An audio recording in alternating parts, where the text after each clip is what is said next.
নমস্কার বন্ধুরা, চলে এলাম রান্নাঘরে আজকে পনির রেসিপি নিয়ে। আজকে পনিরটা বানাবো আমি ভেজ পনির। তো দেখেন আমি কীরকম করে বানাবো পনিরটা। আগে এরকম করে কেটে নিলাম পনিরটা,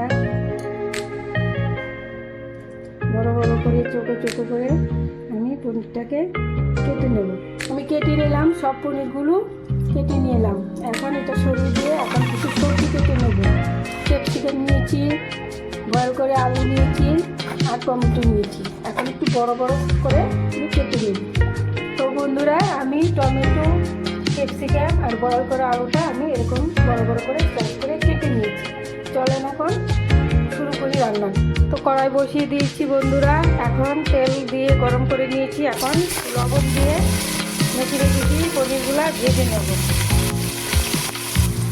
লাল লাল করে ভেজে নিয়েছি, এখন নামিয়ে নেব। তো কড়াই বসিয়ে দিয়েছি, এখন একে একে সবজিগুলো ভেজে নেব।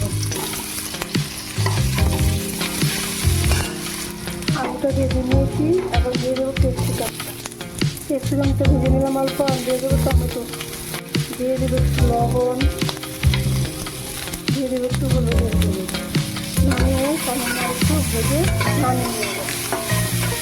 তো বন্ধুরা, পনির, ক্যাপসিকাম, টমেটো, আলুটা আমি ভেজে নিয়ে নামিয়ে নেব। বন্ধুরা, আমি নিরামিষ পনিরের জন্য আমি একটা মশলা ভেজে নেব। তো এখানে জিরা আছে, মৌরি আছে, ধনিয়া আছে, শুকনো লঙ্কা আছে, এলাচি, দারচিনি, লং, গোলমরিচ আর একটু তেজপাতা কুচি কুচি করে নিয়েছি। এগুলো সব একসঙ্গে করে এখন ভেজে নেব মশলাগুলো। তো বন্ধুরা, আমি ভেজে নিয়েছি, এখন মিক্সারে গুঁড়া করে নেব। বসিয়ে দিয়েছি কড়াই, দিয়ে দেবো জিরা ফোড়নে, দিয়ে দেবেন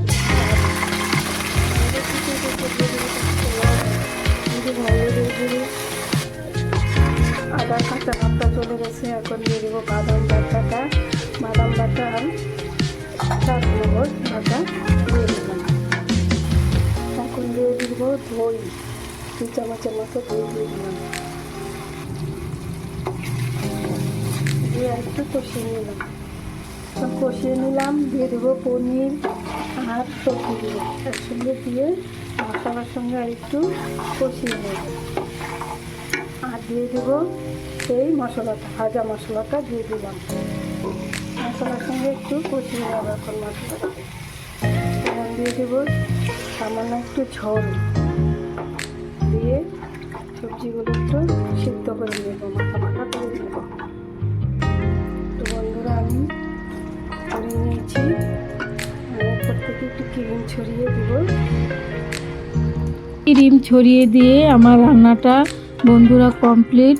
তো আমার রান্না যদি এরকম ভালো লাগে, লাইক, কমেন্ট, ফলো করে, শেয়ার করে, সাবস্ক্রাইব করে পাশে থাকবেন। আবার দেখা হবে নেক্সট ভিডিওতে সুন্দর রান্না নিয়ে। ততক্ষণ ভালো থেকে শুনুন।